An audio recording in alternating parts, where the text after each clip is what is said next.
യോഗയെ മതേതര രീതിയായും പുനരുജ്ജീവന മാർഗമായും കണക്കാക്കണമെന്ന് മുഖ്യമന്ത്രി പിണറായി വിജയൻ. യോഗയെ മതവും ആത്മീയതയുമായി ബന്ധിപ്പിക്കാൻ ചിലർ ശ്രമിക്കുന്നതായും അദ്ദേഹം പറഞ്ഞു. സ്കൂളുകളിൽ യോഗ പരിശീലനം ഉൾപ്പെടുത്തുന്ന കാര്യം ആലോചനയിലാണെന്നും മുഖ്യമന്ത്രി പറഞ്ഞു. ഇപ്പോൾ കൂടുതൽ വിവരങ്ങളുമായി രാജ്കുമാർ കൊല്ലത്ത് നിന്നും ചേരുന്നുണ്ട്. രാജ്കുമാർ, എന്തൊക്കെ കാര്യങ്ങളാണ് മുഖ്യമന്ത്രി പറഞ്ഞത്?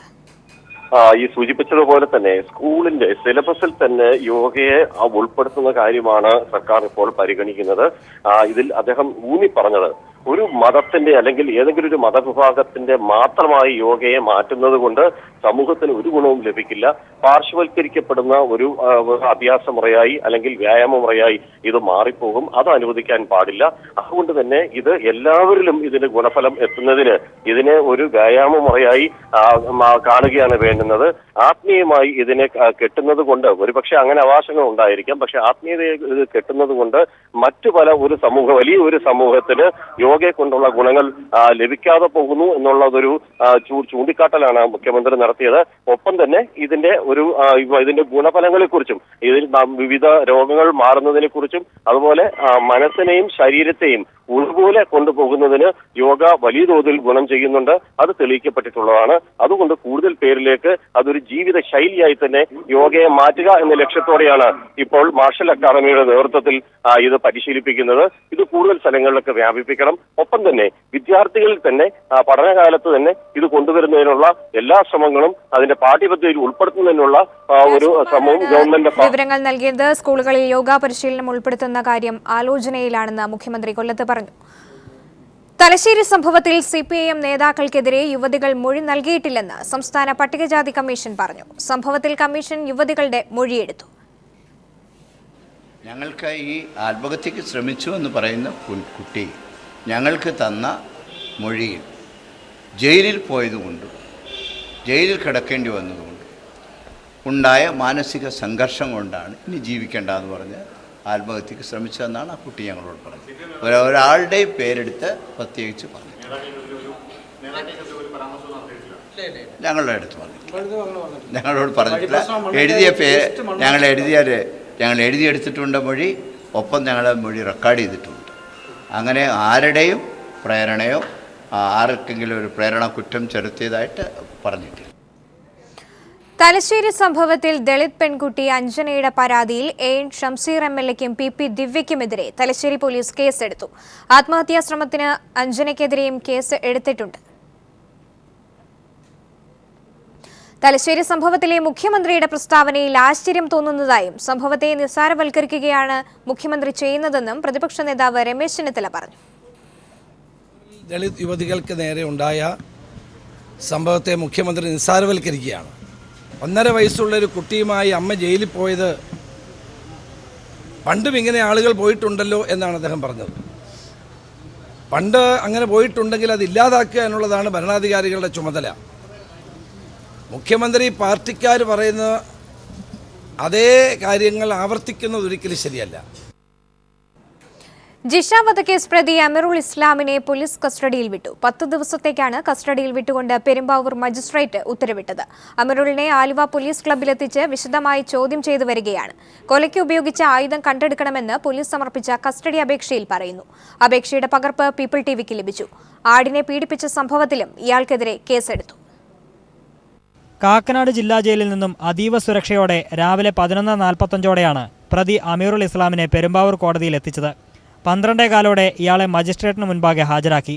പ്രതിയെ 10 ദിവസത്തേക്ക് കസ്റ്റഡിയിൽ വിട്ടുകിട്ടണമെന്നാവശ്യപ്പെട്ടുള്ള അപേക്ഷ മജിസ്ട്രേറ്റ് പരിഗണിക്കവേ പ്രതിക്ക് എന്തെങ്കിലും പറയാനുണ്ടോ എന്ന് ദ്വിഭാഷിയുടെ സഹായത്താൽ ചോദിച്ചു. തനിക്ക് നാട്ടിൽ പോകണമെന്ന് മാത്രമാണ് അമീറുൽ പറഞ്ഞത്. 15 മിനിറ്റിനകം നടപടികൾ പൂർത്തിയാക്കി ഈ മാസം 30 വൈകുന്നേരം 4:30 വരെ പ്രതിയെ പോലീസ് കസ്റ്റഡിയിൽ വിടാൻ മജിസ്ട്രേറ്റ് V മഞ്ജു ഉത്തരവിട്ടു. തിരിച്ചറിയൽ പരേഡ് നടത്തേണ്ടതിനാൽ തെളിവെടുപ്പും മറ്റും മുഖം മറച്ചുകൊണ്ട് നടത്താൻ അനുവദിക്കണമെന്ന അപേക്ഷ കോടതി അനുവദിച്ചതായി പബ്ലിക് പ്രോസിക്യൂട്ടർ SM നസീർ പറഞ്ഞു.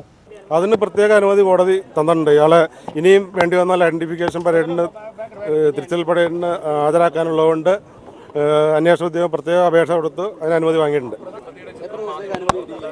പുറത്ത് വിട്ട് കഴിഞ്ഞാൽ അന്വേഷണത്തെ ബാധിക്കും. ഇനി തിരിച്ചറിയാനുള്ളവരൊക്കെ ഫോട്ടോ കണ്ടാൽ പിന്നെ തിരിച്ചറിയൽ പരേഡ് കൊണ്ട് അർത്ഥമില്ല. ആയതുകൊണ്ടാണ് മുഖം മറയ്ക്കാൻ പ്രത്യേക അനുമതി വാങ്ങിയത്. കോടതിയിൽ നിന്നിറക്കിയ പ്രതിയെ ആലുവ പോലീസ് ക്ലബ്ബിലെത്തിച്ച് വിശദമായി ചോദ്യം ചെയ്തു വരികയാണ്. അതേസമയം കൊലയ്ക്കുപയോഗിച്ച ആയുധവും വസ്ത്രങ്ങളും കണ്ടെടുക്കണമെന്ന് പോലീസ് സമർപ്പിച്ച കസ്റ്റഡി അപേക്ഷയിൽ പറയുന്നു.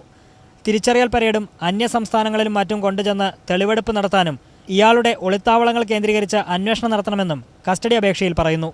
പോലീസ് കസ്റ്റഡിയിൽ തിരിച്ചറിയൽ പരേഡ് നടത്തിയ ശേഷം തെളിവെടുപ്പ് നടത്താനാണ് അന്വേഷണ സംഘത്തിന്റെ തീരുമാനം.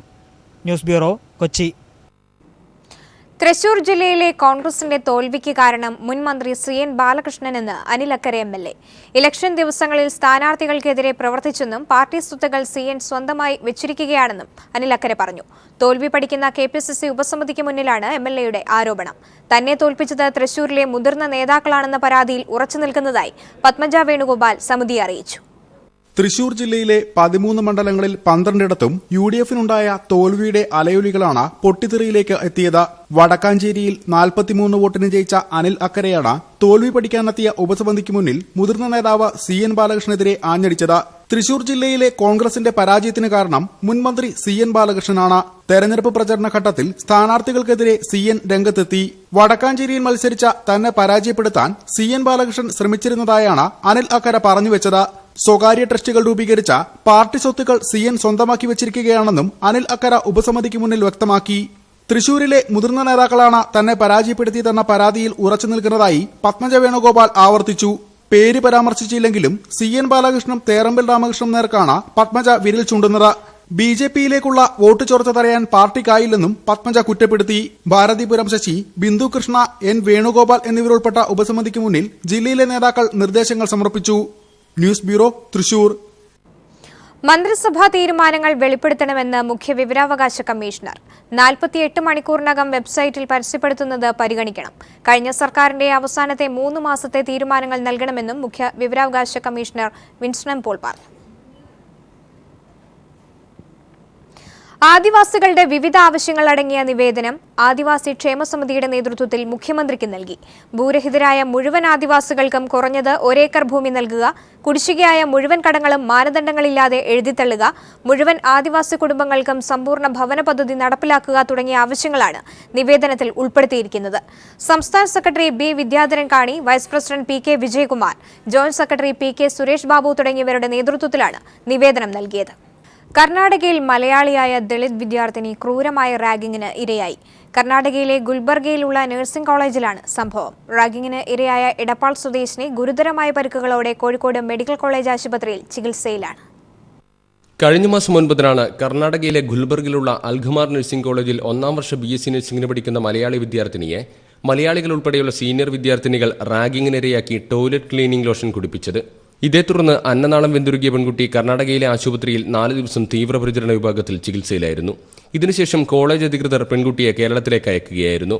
എടപ്പാളിലെ സ്വകാര്യ ആശുപത്രിയിലെ ചികിത്സയ്ക്ക് ശേഷം തുടർ ചികിത്സയ്ക്കായി പെൺകുട്ടിയെ ദിവസങ്ങൾക്ക് മുമ്പാണ് കോഴിക്കോട് മെഡിക്കൽ കോളേജ് ആശുപത്രിയിൽ എത്തിച്ചത്. 40 ദിവസത്തോളമായി പെൺകുട്ടിക്ക് വെള്ളം പോലും കുടിക്കാൻ കഴിയാത്ത അവസ്ഥയാണ്. കഴിഞ്ഞ ഡിസംബർ 1 കോളേജിൽ പ്രവേശനം നേടിയത് മുതൽ സീനിയർ വിദ്യാർത്ഥിനികളുടെ പീഡനം സഹിക്കാനാവാതെ നാട്ടിലേക്ക് മടങ്ങി വരണമെന്ന് പെൺകുട്ടി പറഞ്ഞിരുന്നതായി മാതാവും മാതൃസഹോദരനും പറഞ്ഞു. പ്രാവശ്യത്തേവരെ വിളിച്ചപ്പോൾ എന്നോട് ഇങ്ങനെ പറഞ്ഞു, ഞാണ്ട് വരികയാണ് വീട്ടിലേക്ക് കയറി. അപ്പം ഇങ്ങനത്തെ ഒരു ബുദ്ധിമുട്ടാന്നുള്ളത് അറിയില്ല. അപ്പോൾ പറഞ്ഞ് ഇത് വരേണ്ട അത്രയും ബുദ്ധിമുട്ടില്ല, ലോൺ എടുത്തിട്ടൊക്കെയാണ് പഠിപ്പിക്കുന്നത്. അപ്പോൾ എനിക്ക് അറിയുന്നതാണ് വീട്ടിലത്തെ കാര്യം. ഞാനും 2 പെൺകുട്ടികൾ മാത്രമേ ഉള്ളൂ. പിന്നെ മാമാരെ സഹായത്തിൻ്റെ മുകളിൽ ഞാൻ ജീവിക്കുന്നത്. അവരുടെ വസ്ത്രങ്ങളൊക്കെ വെച്ചിട്ടുള്ള ഡാൻസ് കളിക്കാൻ പറയുക, പാട്ട് പാടാൻ പറയുക, അങ്ങനെ ഒരു വളരെ മോശമായിട്ടുള്ള രീതിയിൽ അത്ര അവരോട് സംസാരിച്ച് നടക്കും. വെറുതെ അല്ലടി ഇങ്ങനെ കരിഞ്ഞു പോയെന്നൊക്കെ പറഞ്ഞിട്ട്, നിനക്ക് വെറുതെ അല്ലടി അച്ഛനെ ഇല്ലാണ്ടായി പോയെന്നൊക്കെ പറഞ്ഞിട്ട് അങ്ങനെയൊക്കെ രീതിയിൽ സംസാരിച്ചെന്ന്. എന്നാൽ സംഭവത്തിൽ കോളേജ് അധികൃതരിൽ നിന്ന് തുടർ നടപടികളൊന്നും ഉണ്ടായിട്ടില്ല. പെൺകുട്ടിയുടെ ആരോഗ്യസ്ഥിതിയെക്കുറിച്ച് അന്വേഷിക്കാൻ പോലും കോളേജ് അധികൃതർ തയ്യാറായില്ലെന്നും ബന്ധുക്കൾ പറയുന്നു. നഴ്സിംഗ് പഠിക്കണമെന്ന അതിയായ ആഗ്രഹത്തോടെ ബാങ്കിൽ നിന്ന് വായ്പയെടുത്താണ് പെൺകുട്ടി കോളേജിൽ BSc നഴ്സിംഗിന് പ്രവേശനം നേടിയത്. തുടർ ചികിത്സയ്ക്ക് ആവശ്യമായ ലക്ഷക്കണക്കിന് രൂപ കണ്ടെത്താൻ എന്തു ചെയ്യണമെന്നറിയാതെ കണ്ണീർ കഴിയുകയാണ് ഈ കുടുംബം. മെഡിക്കൽ കോളേജ് പോലീസ് എത്തി പെൺകുട്ടിയുടെ മൊഴി രേഖപ്പെടുത്തി. News bureau, Kozhikode. തിരുവനന്തപുരം ജില്ലയിലെ കിളിമാനൂർ പള്ളിക്കലിൽ അധ്യാപകനെ സ്കൂളിൽ കയറി മർദ്ദിച്ചത് KSU പ്രവർത്തകരെന്ന് സ്ഥിരീകരിച്ചു. വിദ്യാഭ്യാസ ബന്ദിന്റെ ഭാഗമായാണ് മർദ്ദനമെന്ന് പോലീസ് FIRൽ വ്യക്തമാക്കി. 12 KSU പ്രവർത്തകരെ റിമാൻഡ് ചെയ്തു. KSU പ്രവർത്തകരുടെ ക്രൂരമർദ്ദനത്തിൽ അധ്യാപകന്റെ കൈയൊടിഞ്ഞു, 2 പല്ലുകളും ഇളകിപ്പോയി. ഇന്നലെ KSU നടത്തിയ വിദ്യാഭ്യാസ ബന്ദിൽ സ്കൂളിന് അവധി അനുവദിക്കാത്തതിനെ തുടർന്നാണ് അധ്യാപകനും PTA പ്രസിഡന്റിനും ക്രൂരമർദ്ദനമേറ്റത്. മർദ്ദനത്തിൽ അധ്യാപകനായ E ആരിഫിന്റെ കൈ ഒടിയുകയും 2 പല്ലുകൾ ഇളകിപ്പോവുകയും ചെയ്തു. ശരീരമാസകലം മർദ്ദനമേറ്റ് തിരുവനന്തപുരം മെഡിക്കൽ കോളേജിൽ ചികിത്സയിലാണ് അധ്യാപകൻ. അവരെല്ലാം കൂടി എന്നെ മർദ്ദിക്കുകയും എൻ്റെ കൈക്ക് പൊട്ടൽ വന്നു. അതുപോലെ തന്നെ ഒരു പല്ലിന് കുലുക്കം സംഭവിച്ചു, ഒരു പല്ല് ഒടിഞ്ഞു. അങ്ങനെ ദേഹമാസകലം ഇടിക്കുന്ന ഒരു രീതിയായിരുന്നു. അപ്പോൾ രാവിലെ ഇതുമായി ബന്ധപ്പെട്ടുകൊണ്ട് ഇന്ന് വിദ്യാഭ്യാസം എന്താണ് സ്കൂൾ വിടണമെന്നാവശ്യപ്പെട്ടുകൊണ്ട് 2 പ്രാദേശിക KSU നേതാക്കന്മാർ വന്നായിരുന്നു. മുഴുവൻ വിദ്യാർത്ഥികളും നോക്കി നിൽക്കുകയായിരുന്നു അധ്യാപകനെ നിലത്തിട്ട് ചവിട്ടിയത്. സ്കൂളിലെ കുട്ടികളെല്ലാം കണ്ടു നിൽക്കവെയാണ്. കുട്ടികളൊക്കെ ആകെ പേടിച്ചു പോയി. ഇന്ന് അവിടെ +1 അഡ്മിഷൻ നടക്കുന്ന സമയമാണ്. അപ്പോൾ ഹയർ സെക്കൻഡറിയുടെ അഡ്മിഷൻ നടക്കുന്ന ആ ഓഫീസിൻ്റെ നേരെ വാതിക്കലാണ് ഇത് നടക്കുന്നതൊക്കെ. അപ്പോൾ പേരൻസ് എല്ലാം കൂടി നാലുപാടും, കുട്ടികളും പേരൻസും എല്ലാം നാലുപാടും കൂടി. നാളെ ഇനി കുട്ടികളെ ഫേസ് ചെയ്യുന്നത് ഒരു വലിയ ബുദ്ധിമുട്ട് തന്നെയാണ്. സ്കൂളിൽ പഠിപ്പ് മുടക്ക് സമരം വേണ്ടെന്ന് വിദ്യാർത്ഥി നേതാക്കളും PTA അംഗങ്ങളും ചേർന്ന് നേരത്തെ തീരുമാനമെടുത്തിരുന്നു. മർദ്ദനത്തിൽ PTA പ്രസിഡന്റ് HM സുധീറിനും സാരമായി പരിക്കേറ്റിട്ടുണ്ട്. കണ്ടാലറിയാവുന്ന 14 KSU പ്രവർത്തകർക്കെതിരെ പോലീസ് കേസെടുത്തു. News bureau, Thiruvananthapuram. KSUവിന്റെ വിദ്യാഭ്യാസ ബന്ദ് പൊതുവിൽ സമാധാനപരമായിട്ടാണ് നടന്നതെന്നും പള്ളിച്ചലിൽ അധ്യാപകന്റെ കൈ KSUക്കാർ ആക്രമിച്ച സംഭവം അന്വേഷിച്ചിട്ട് പറയാമെന്നും രമേശ് ചെന്നിത്തല പറഞ്ഞു. ഇന്നലെ KSUവിൻ്റെ സമരങ്ങൾ പൊതുവെ സമാധാനപരമായിട്ടാണ് നടന്നത് കേരളം ഒട്ടാകെ. ഇത് എന്താണ് സംഭവം എന്നുള്ളത് ഞാൻ അന്വേഷിക്കാം. കാലിക്കറ്റ് യൂണിവേഴ്സിറ്റി നിയമന ക്രമക്കേടിൽ അന്വേഷണം പ്രഹസനമാകുന്നു. രജിസ്ട്രാർ സംശയനിഴലിലുള്ള കേസിൽ അന്വേഷിക്കുന്നത് കീഴുദ്യോഗസ്ഥനാണ്. ജോയിന്റ് രജിസ്ട്രാർക്കാണ് നിലവിൽ അന്വേഷണ ചുമതല. പ്യൂൺ നിയമനത്തിലെ ക്രമക്കേട് പീപ്പിൾ TVയാണ് പുറത്തുകൊണ്ടുവന്നത്. കാലിക്കറ്റ് യൂണിവേഴ്സിറ്റിയിലെ പ്യൂൺ നിയമനവുമായി ബന്ധപ്പെട്ട് നടക്കുന്ന ക്രമക്കേടുകൾ കഴിഞ്ഞ ദിവസം പീപ്പിൾ TV പുറത്തുകൊണ്ടുവന്നിരുന്നു. വാർത്ത ശ്രദ്ധയിൽപ്പെട്ടയുടൻ വിദ്യാഭ്യാസ മന്ത്രി സംഭവത്തെക്കുറിച്ച് യൂണിവേഴ്സിറ്റി അധികൃതരോട് വിശദീകരണം തേടിയിരുന്നു. രജിസ്ട്രാറുടെ കസ്റ്റഡിയിൽ സൂക്ഷിക്കേണ്ട റാങ്ക് ലിസ്റ്റാണ് ഔദ്യോഗികമായി പ്രസിദ്ധീകരിക്കുന്നതിന് മുമ്പ് തന്നെ പുറത്തായത്. ക്രമക്കേടിൽ രജിസ്ട്രാർ ഡോക്ടർ അബ്ദുൾ മജീദിന് പങ്കുണ്ടെന്ന് കാലിക്കറ്റ് യൂണിവേഴ്സിറ്റി എംപ്ലോയീസ് യൂണിയൻ ഉൾപ്പെടെയുള്ള സംഘടനകൾ ആരോപിച്ചിരുന്നു. രജിസ്ട്രാർ സംശയനിഴലിലായ സംഭവം അന്വേഷിക്കാൻ ചുമതലപ്പെടുത്തിയിരിക്കുന്നത് ജോയിന്റ് രജിസ്ട്രാറെയാണ്. രജിസ്ട്രാർക്കെതിരെ നിഷ്പക്ഷമായ അന്വേഷണം നടത്താൻ അദ്ദേഹത്തിന്റെ കീഴുദ്യോഗസ്ഥനായ ജോയിന്റ് രജിസ്ട്രാർക്ക് സാധിക്കുമോ എന്നതാണ് ഉയർന്നുവരുന്ന പ്രധാന ചോദ്യം. ഇതോടെ അന്വേഷണം പ്രഹസനമാക്കുകയാണെന്ന ആരോപണവും ഉയർന്നിട്ടുണ്ട്. നിഷ്പക്ഷമായ ഏജൻസിയെ കൊണ്ട് വിശദമായ അന്വേഷണം നടത്തിക്കണമെന്നാണ് യൂണിവേഴ്സിറ്റിയിലെ ജീവനക്കാർ ആവശ്യപ്പെടുന്നത്. അതേസമയം രജിസ്ട്രാറുടെ രാജി ആവശ്യപ്പെട്ട് ഇന്നും യൂണിവേഴ്സിറ്റിയിൽ വിവിധ സംഘടനകൾ സമരം നടത്തി. കാലിക്കറ്റ് യൂണിവേഴ്സിറ്റിയിലെ കാര്യങ്ങൾ ഇങ്ങനെയൊക്കെയാണ്. ആരിടപെട്ടാലും തങ്ങൾക്കതൊരു പ്രശ്നമേയല്ലെന്നാണ് യൂണിവേഴ്സിറ്റി അധികൃതരുടെ മനോഭാവം. അഴിമതിയുടെ ഈ പൂച്ചയ്ക്ക് മണികെട്ടാൻ സർക്കാരും വിദ്യാഭ്യാസ വകുപ്പും കർശന നടപടികൾ സ്വീകരിക്കണമെന്നാണ് ജീവനക്കാരുടെ ആവശ്യം. PV കുട്ടൻ, കോഴിക്കോട്. തദ്ദേശ സ്വയംഭരണ സ്ഥാപനങ്ങളുടെ ബജറ്റ് വിഹിതം വർദ്ധിപ്പിക്കുമെന്ന സൂചനയുമായി മുഖ്യമന്ത്രി. പഞ്ചായത്തുകളെ പ്രാദേശിക സർക്കാരുകളായി വളർത്താൻ എല്ലാ പിന്തുണയും നൽകുമെന്നും മുഖ്യമന്ത്രി പറഞ്ഞു. 20 വർഷമായി കെട്ടിട നികുതി വർദ്ധിപ്പിക്കാത്തത് മൂലം പഞ്ചായത്തുകളുടെ വരുമാനം കുറയ്ക്കുന്നുവെന്ന് രമേശ് ചെന്നിത്തലയും അഭിപ്രായപ്പെട്ടു. പഞ്ചായത്ത് അസോസിയേഷന്റെ പരിപാടിയിലാണ് മുഖ്യമന്ത്രിയും പ്രതിപക്ഷ നേതാവും ഇങ്ങനെ പറഞ്ഞത്. പഞ്ചായത്തുകൾക്ക് സർക്കാർ അനുവദിക്കുന്ന ബഡ്ജറ്റ് വിഹിതത്തിൽ ഇത്തവണ വർധനയുണ്ടാകുമെന്ന സൂചനയാണ് മുഖ്യമന്ത്രി പിണറായി വിജയൻ നൽകിയത്. തദ്ദേശ സ്വയംഭരണ സ്ഥാപനങ്ങളിലെ പ്രസിഡന്റുമാരുടെ അസോസിയേഷന്റെ സ്വീകരണ സമ്മേളനം ഉദ്ഘാടനം ചെയ്തുകൊണ്ടാണ് മുഖ്യമന്ത്രി ഇങ്ങനെ പറഞ്ഞത്. അപ്പോൾ പദ്ധതി വിഹിതവും മെയിൻ്റനൻസ് ഗ്രാൻഡും പ്രവർത്തിപ്പിക്കേണ്ടതിനെ കുറിച്ച് ഇവിടെ പറഞ്ഞു. അത് ശരിയായ ആവശ്യമാണ്. അത് വർദ്ധിപ്പിക്കേണ്ടത് അനിവാര്യം തന്നെയാണ് എന്ന് തന്നെയാണ് സർക്കാരും കരുതുന്നത്. ഗ്രാമസഭകളെ സജീവമാക്കാൻ പഞ്ചായത്ത് പ്രസിഡന്റുമാർ ശ്രദ്ധിക്കണമെന്നും കഴിഞ്ഞ 20 വർഷമായി കെട്ടിട നികുതി തദ്ദേശ സ്ഥാപനങ്ങൾ വർദ്ധിപ്പിക്കാത്തത് മൂലം പഞ്ചായത്തുകളുടെ വിഹിതം കുറയുന്നുണ്ടെന്നും പ്രതിപക്ഷ നേതാവ് രമേശ് ചെന്നിത്തല ചൂണ്ടിക്കാട്ടി. ക്രമാനുഗതമായി, ഒറ്റയടിക്കല്ല, ക്രമാനുഗതമായി 24% വർദ്ധിപ്പിക്കണമെന്നുള്ള ഏറ്റവും സുപ്രധാനമായ ഒരു നിർദ്ദേശമാണ് സംസ്ഥാന ധനകാര്യ കമ്മീഷൻ ഗവൺമെൻറ്റിന് സമർപ്പിച്ച റിപ്പോർട്ടിലുള്ളത്. തദ്ദേശ സ്വയംഭരണ സ്ഥാപനങ്ങൾക്ക് 5ാം ധനകാര്യ കമ്മീഷൻ്റെ ശുപാർശ അനുസരിച്ച് അടുത്ത 5 വർഷത്തിനുള്ളിൽ 24% അത് വർദ്ധിപ്പിക്കേണ്ടതിൻ്റെ ആവശ്യകതയിലേക്ക് ആദ്യമായി ഞാൻ വിരൽ ചൂണ്ടാൻ ആഗ്രഹിക്കുകയാണ്. തദ്ദേശ സ്ഥാപനങ്ങളിലെ മെമ്പർമാരുടെയും പ്രസിഡന്റുമാരുടെയും ഓണറേറിയം വർദ്ധിപ്പിക്കാൻ കഴിഞ്ഞ സർക്കാർ തീരുമാനിച്ചതാണെന്നും എന്നാൽ ഇലക്ഷൻ വന്നതിനാൽ അനുമതി ലഭിച്ചില്ലെന്നും രമേശ് ചെന്നിത്തല പറഞ്ഞു.